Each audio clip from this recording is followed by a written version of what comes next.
Good evening, whakala ia te hainei hadau tola tau wala tala tutupu. Ko e whano he tau lilifu e ke pule I nea whikoa lahi e tau whitului ke he whala tau hokotaki mo I tau kupupulenga kua tuku atu ke he whanoanga.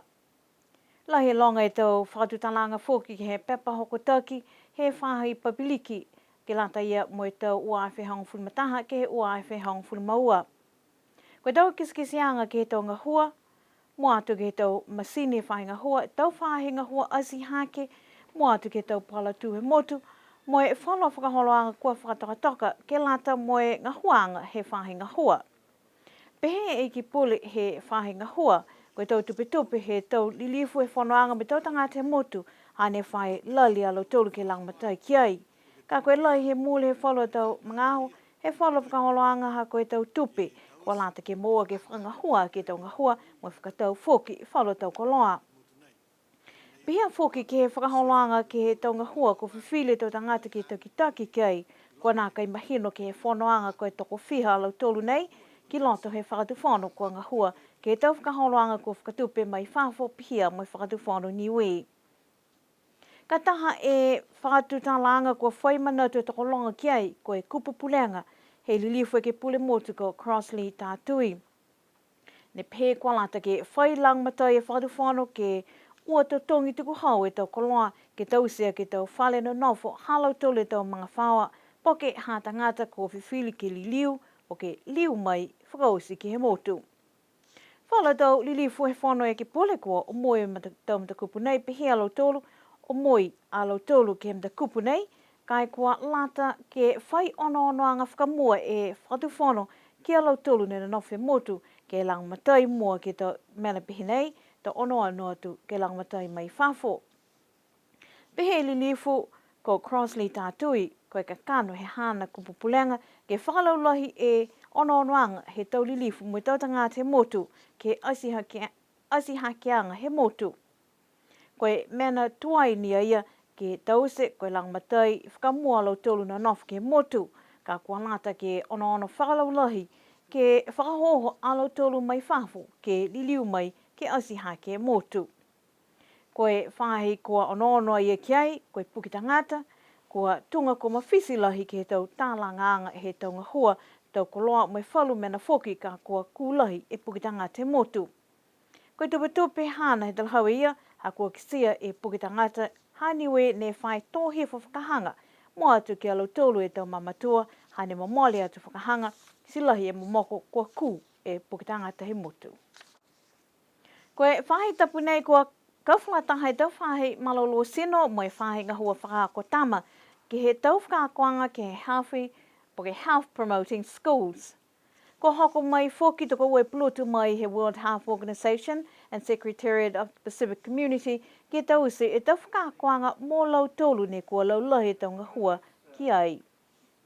Ko pehe mai e whahi malolo sino ko whita whoki e whai ono-onoanga e whai whakakotama mo e whahi malolo sino ke tau uawhi mo e whitu ki he mahuinga ke tau se tau whakakoanga mo e tau whaiaonga whalataha mo e tau tangata he whahi malolo sino.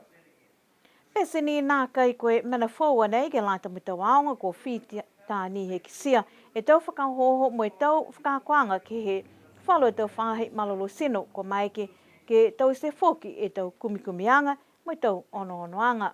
I loto ke health promotion in school concept nei, ono whakamahino ke he tau mena tunga ko healthy environment ka haia whakahanga mita ke vai ke inu to whanau, pihia whoki mo te pokaonga, ni ko mea ke to whanau ke no whoto haki loto me ke tau salo tolo to mena aonga, ono whoki ke he hygiene, he tau whanau. Whai kumkumeanga whoki whahi marolo sino ne ko tau sa me whahi ngahua whakakotama ke he tau uafi hongo fulu ne ko mea ke whoki whahi ngahua marolo sino ke whakise atu ki hao ne ke lata i me whauru a maamanga to whiaonga si mai tu kumkumeanga nā longa do mena ne ko mua mai tunga ia ki he tu whanau ne ko mua tu sino ngako lahi, tu whanau ne ko inu kawa po ke ula tapaka lo tolu ke tu wahanga wha, wahanga lima, wahanga ono, whai mena whoki ne moa mai ki alo tōre ta whānau ne ko hopo asi ke o he aonga ha ke whaura whanau foki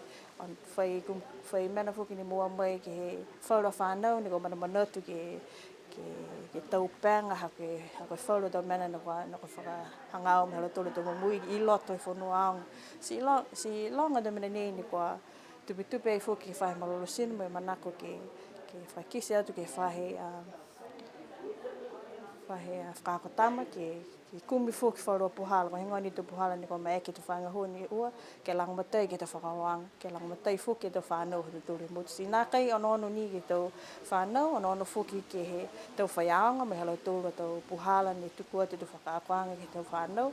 Pia foki ni me ono anga ke he tu whakakwanga ke mai ke tu whanau ke liua ke atu. Ke tu loto kaina me whakako tu foki halau tūru tu mamatua foki. Ko mai ke he tau whahinga hua ke mua mai he tau kumikumianga e tau puhala ni kua mai ke whalaulahi atu foki mai whakahangahanga mi taki e tau mui whakako he tau whanau aonga ke tau se foki e tau whakatokanga mai tau mangaho I mua. Kua whita foki ni he iloa mai whakatutala whalo tau mera ni kua kisia kua nākai mi taki po ke lata ke hiki ke whakahangahanga mi taki e tau whiwhilianga e tau whanau ke halau tolu a tau malolo sino. Whai manatu whakakisi foki ni ke haho ni, he mga haho ni tuku ate tonu mela ke he tau whaiaonga. Si whai onoanga foki e tau aonga hangau ia ke lata ia me tu mina kai hatu tolu tau whanau. Si pehe wharu nā kai ni koe whare ni whakafua mai tau kai ke kai tau whanau. Ka bia foki ni mo tau tole tau mamatua ne whai angi tau kai ia ke tau whanau ke uta ke haonga. Si angi foki tau tupu ke mai ke tau whanau ke whakatau tau kai ia ko whitani he whakafua mai ke he whare kai ia ko whita ke haonga. Si whai onoanga foki ke tonu mela he tupe foki e whai marolo sino he tau kisia ke nā kai toko longa tau whanau ne kua whai whakahaloanga whawhau sino ke mga honi ki loto he aonga. Hake onono ki ai ke he health curriculum ko e unu hake ni ki lunga ka hewa hanga tama ni whanu ki ai si pule ni mea tama ko e tau se ia he te whakakoanga whawhau sino po ke nā kai. Tuke wharu ia mena ni koa amanaki ke ono whakalahi hake whaitupu nei ko ingoa whuki wharu puhala ni koa mai ke whakahanga mitaki po ke whakaholo tiki mua e tau whakahaloanga ia. Koe ama mana kianga kai ki kua whakatoa toa I tau whakakwanga ke whaitupu nei tau mai ke tuku whamahino whalo tau puhala ni kua mai ke whamaloloa ke tau whakahaloanga ke tau aonga. Koe mera ni kua mahuinga ha koe tau whakakwanga he tau whanau kua whilauaki mo tau malolo sino. Koe awhalaile ne whua ki he komisena tokolunga ha New Zealand ki niwe e tau seanga sino fo mai whahinga hua fusika. Koe tau koloa nei, koe langamataianga I lalo hifo he tā whakaholoanga koe te waka moana mo e whakatupeanga mai he NZA. Koe whakaholoanga nei ne kua kauwhalataha e tau tumotu ko New Zealand, Tonga, Samoa, Niue, Tokelau, mo atulunga. Ke lata mo e tau lewe kianga ke tau walatai he tau tumotu mo tau koloa ne haha iai. Lahi e whakaue ke whahinga hua, a kua lahi mitaki tau seanga nei, ke sia mahino he tau tangata e tau tangata ngā hua ke whai fusika, mua atu ke he tau mga hoka o atu, ke tau se tau sivianga mo tau ngā hua lewe ki atu, ke he tau walatai he motu. Talahau e taha he tau ofisa whahi fusika ko lau noa ngā taua, mahuinga tau koloa nei, ke kisia maali he tau tangata e halo tolo tau tangata ngā hua moi mai longa foki, mua atu ka watu ke tau se tau ngā hua ke tau walatai, ka watu ke kisikisi atu ke tau posi, moi whalu ngā hua lalahi foki. Tokolima alau tolu e tau tangata ngā hua ke he la ngā hua fusika, moi kua whamahani foki ke lauia alau tolu ke tau ngā hua ke watu he tau wakatonga, ke leweki atu ke tau walatai haniwe, he tau tangata kua lali ke fusika kai ha, mai he tau walatahi. Koe whenanga ki he motu ke resiano ne ka mata mai ai e laulahi he tau matohianga ke he tohitapu. Koe uhua kia ia ki he manamanatuanga he tahe tau lilifu akwa ko he motu ke he whenanga ki Israela ke whalo tau matakabi ki loto he tohitapu. Ne kua longa tau he manamanatu a ia ki ai. Pehe e whawhekau he atua ko Inga Mokole, koe whenanga ki Israela ke motu ne whai whamatala ki ai Koe alitua ia he hana ononanga ki hana amui whawhikau ki atua. Ko whiha nei ka he mui kerisiano ha tautulu he motu nei, mai whātotō e tautulu e tautuhi tapu, e tuhi tapu. Tō e tautulu e tautala osi lo tui he tuhi tapu. Ka kai mahuinga lohi e longoni au he tūtonu ke hako mui whakakerisiano. Ke whinatu ke kisia e hauanga, ke kisia e masianga Yesu Keriso, the tomb, the empty tomb e monoi. Ke kisia e vai ia i oritana. Ne whai launga tu mau ke he papatiswanga ha Yesu ke he vai i oritana. Whiwhi, ke whakatatai mai ki he hataua mui whakakerisiano ki he motu nei. Longa tu tala hauanga te whawaka ha. Kai mena mitaki ni he whatalahau he ta mamatua ke watu ke kisia mata. So ke kakano uho i hako e mo nei ne ono ki ai. Mo ama mana ki ai. Ke kisia whoki mene ne whakasata uru ai a Yesu. Kisia e hala ni. E hala ne whahi he koutou Roma Yesu Keriso. Ke whiwhi mana tu anga hako. Hokuro whiwhi e mana tu whakaanganga. Ko niwe taha motu he talahau e ia ko munuina ki he whakaholoanga, ki he tokaanga he tauliongi ki he lalolangi. Whakaako he lotu Anglican Church o i New Zealand. Si ngahua ai au whakauku me ngahua ai ki Anglican Church. So ka whinatu ai a koako hako he ne ngahua ai au ki lalo he tau ua awhi mo he ongo furu ki he motu nā. No whau liwe ki he kresia ka whinatu ai a. Mo e whinatu ai ia ki he matakawi nei ne toka ai tau liongi. Si onono viku ai ia. Si kisia ia e liongi Samoa. Kisia ia liongi motu nei. Si longona hifa ia ke hana manatu. E whanau niwe. Si liu mai a ia mo e huhu mai ke mautoro. Whiwhi ha mautoro to mana tuang. Si peheka ha mautoro, it's an opportunity of a lifetime. Ai whita ngata ka ha ke wharumongo i whapehi ka haitu tala hauanga. Si koe hauanga ia he moko mianga he ako nei. Si koe ia nine tau se tau negotiation ki Israela mo whalani. Mo e se ua tau. He negotiator ia mo lautoru ke tātu wanga hau niwe. Si pehau koe anganga he atua haia. Mo e hana tau tala hauanga. Mna aitalia he ole mua atu. Tātu e tohi se aitalia mai. Si liwa ia tau se whoki mo e kumi ia langa matai mai he bishop he Anglican Church in New Zealand. Pihia mo e bishop he katolika, hako lotu katolika ne leweki tamina nei.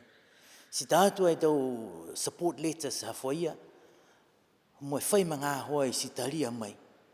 Si ka mena haia nei ne fia lahi ai ka ha kua tau se pihia hakoa pihia e moko mia anga hana ki hata tura wanga hau.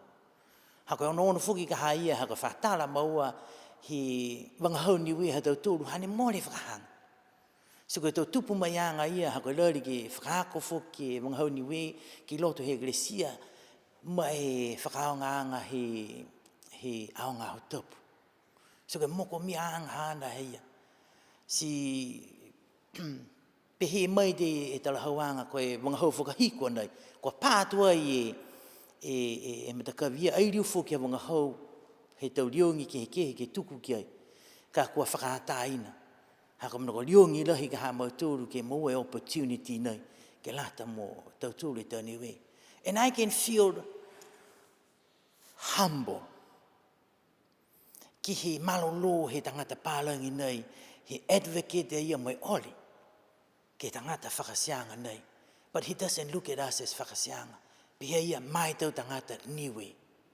It's not about us who worship at St. Elizabeth. Kaka tau tangata niwe he talahau ia. Kai koe te tangata, ai pehe kako te tangata noa, kako te tangata ni kua nā kai koe tō whawhikau e atua, mai kina kai alau tūlu ke tuku atu te manako ke opu, ke mai kina alau tūlu ke whenanga fuki.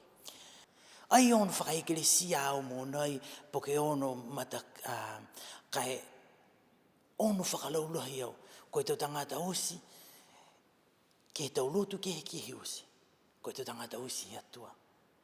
Si atai nei mataka e whenonga nei ke te tangata osi, niwe, ke whenonga nei. Ko koe ke au fitu po ko koe koe māmonga po ko koe ke he katolika. override o si e whenonga nei ke haka tala hawanga. Kuau koe tangata niwe, ne whakaako mai hi atua. Ai ono whakalutu ke mga honai. Mōli, kua langa matai he eklesia niwe hae monai, hako o lauturu ka hane e lutu. Lahi he hata tūra a mutu. Kai ono whakatangata niwe e whenonga nei. E si matutaki atu ni kia koe ke lata mai whenonga? Ko au ke matutaki mai ke mutu nei ko New Zealand, ka koe travel agent ke mutu ko New Zealand. Ka koe mai ni ke hake mō e te talahawanga ki ao, mo e tau mena he te tangata ko manako ki ai ke koe whi whenonga. Ha koe whenonga ka hako e a whea ke mga nei, roughly around about nōwhu ke he ono awhi. E tutungi he whea. Ke kawa ai no fua wakaleri hao, pihia me te mana kai, mo e pasi, mo e te mata kawi ka watu ai ki ai ki Israela. Kawa usi e tau mena usia he whea nei. Koe whakaholoanga nei, hawhangi ki he tautangata ni kua manako ki tuku whenonga atu mo i mtakau nei, mo i ama manaki ke tuku whenonga ki he mahina hame he tau uawhe mo he hong furumawha, mo i mai ke matutaki, ke he lilifu whawhekau ko inga mokole i hakupu ka manako ke watu he whenonga. Koe tau whakaholoanga fusi ka he maanga ko alofi tonga, a te whakahau koe a whakatata halo tolu he whakaitapu nei ne ki kisia, kua lahe uha ha ka kua honge e tau whakamunina ika ki a lau tolu ko atu mai takawhanga. Koe tau whakaholoanga he aho ko kisia koe tolong furumataha e waka, kua whakamau ke lata mai aho kai ua furumafitu kua whakawhita ke whakaholoanga. Mai he ua furumafitu nei tolu ni e waka kua fuise tau ika hiki, kau tū a la ponitungi a kona, moi ika pae ko hana ka tūlu pui ni walu e kilo, moi mamafa katoa toa, tu ua a Harry Waipita, moi tu tolu e whata mui ko siafi Williamu. Mai he tau ika la lahi, ko ia ne kau tū koe taha whata mui foki ko Ethan sea tanga moi haku, tolu ngufuruma tolu pui ni 5 kilo he mamafa, tu ua a langa lavini moi pala, hongfuruma walu pui ni 5 e kilo, si whaituna foki a ia kua fusi, ko ia ne tu tolu ko Wiki Makani, tu wha poi o kesene tu lima a poi kapanga moi tu ono a Ioela Mātongia, koe tau tuna osi halo tolu nei kua fusi. Ke lata moi ulu toko ua furumahiwa, kua whakamau he whakai ua fulu ni ne whetoko, moi whai pale osi halo tolu.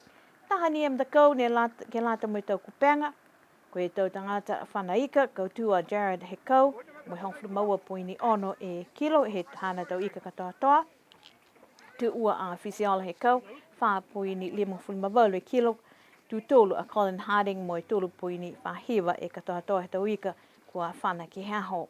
Koe tau whakahaulanga nei, ke kamata ki e tau whakawhiawhia ngā maanga tau whakahoko e aho whakatata he a whaiu ne hanga watu ki ai.